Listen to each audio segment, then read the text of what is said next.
So claim and optimize your Google My Business listings. So you want to make sure that you have a login for your Google My Business account.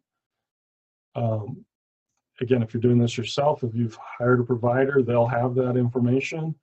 And of course, you should ask for it and have it on hand if you want to go ahead and look in there yourself. Make sure your company name is correct company name. And again, don't add any keywords. So don't add best child care center in Nashville or anything like that, which is, again, things people did in the past. Add your website address.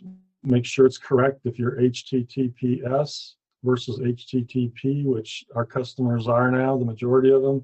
Make sure you have it corrected in there as well. Those are all little details.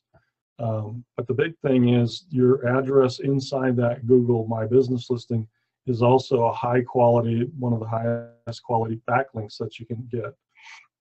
Also use a local number. 800 numbers don't work, and they just don't do the trick. Google is looking to show that you're a local business in a local area. Again, local address, no PO box, no UPS store. So even if, you know, in the past you said, well, I like to get my mail all at the UPS store, I don't want it coming to the center, and somehow that information got sold out there, because believe it or not, that information is sold, and we'll talk about those aggregators in a second. You want to make sure that your address is the actual physical location of each of your centers. Then upload photos. We ask all of our customers to provide us photos when we first start working with them, and we want as many as possible. And we want to use personal photos, pictures of yourself, the owner, your director, your staff, pictures of your office, pictures of any trucks or equipment. So if you have a bus, put a picture in there. If you have a great playground, put the pictures of the playground. You can either put each individual piece of equipment, or you can do it as a big generic shot of the playground you have. Your logo, any coupons that you want to offer, pictures of your work. So, you know, show your teachers looking over the shoulder of a child, helping them count or build a project or whatever. People connect and resonate with other people. So you want to leverage that in your Google Maps or Google My Business listing. List your hours of operations and services offered. So same thing, what programs are you offering? What enrichment programs are you offering? Any other services that you might provide, you want to go ahead and list them. So if you have after school care, I would list after school care, but if you also are doing individualized or personalized tutoring, make sure you're also adding in the words tutoring, because those are all keywords that are going to help you stand apart. So you want to be able to do that as you go into your My Business. So as I talked about here, we're talking about exact company name, correct categories, preschool, daycare center, whatever you want to nail it down to, correct address. And what I recommend is you go to the United States Postal Service, and we use it all the time, and they have a zip code lookup, and it'll give you exactly how the USPS is using it. And trust me, Google's buying that data from the Postal Service or one of the data aggregators. So that's the one you want to use if you're in confusion. Oftentimes, interesting things happen. We have a customer up in Alaska who believes they're on way, and the Postal Service believes they're on lane. And what happens is this way is on one side of the highway and lane is on the other side, and so there was confusion.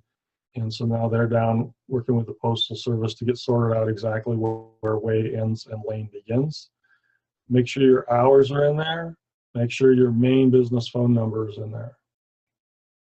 So that's what you want to do. And you can see they're published on Google Search, Google Maps, and Google+. So doing this work also takes into account each of these different options as well.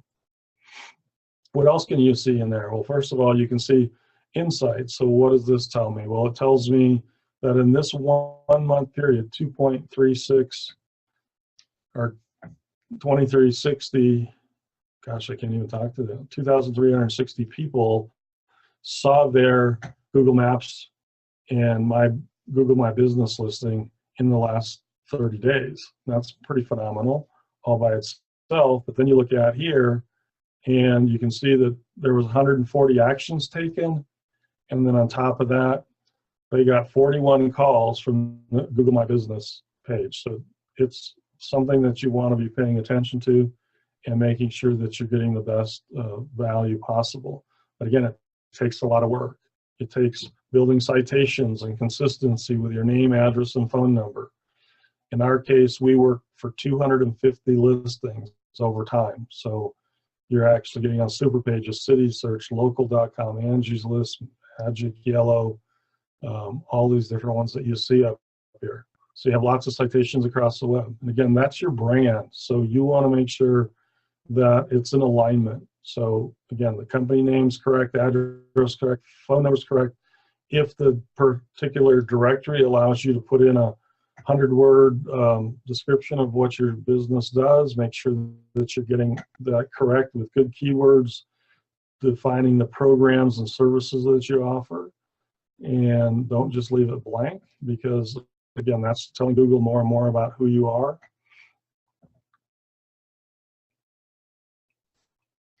And then limiting duplicate or incorrect business information, which is something you need to work on as well. All right, I'd like to hear another question. I can talk forever. If you've talked to me, you know that. So aggregators, what are aggregators? Well, Factual, Acxiom, Infogroup, and Neustar, what they do is they gather information. And as they gather information about, and this comes from DMV reports, this comes again from the Postal Service, this comes from credit card applications that you might do online, any other application that you might do online. So a lot of times what I see is, you know, My Child Care Center, comma, Suite 100, and then all of a sudden we'll start seeing My Child Care Center, comma, pound 100 or number 100. And so what's happened there is when you were filling out a credit card for your business, you got lazy that Sunday afternoon and you put in a pound instead of suite. And so now it's been gathered up by Factual, for example, and then it's been distributed out online to those 300 plus sites. So that's how you get the inconsistencies that go out there. And that's why it's an ongoing service or an ongoing requirement that you're constantly checking this and then correcting any mistakes that are made. And there are some directories that you can't even get the updated information in. They simply buy their information from one of these 4 aggregators and go from there. So question, why do aggregators exist? Thanks for that question. So aggregators exist because there's just too much random information out there, and they existed you know, before the internet. So they've been around for a long time.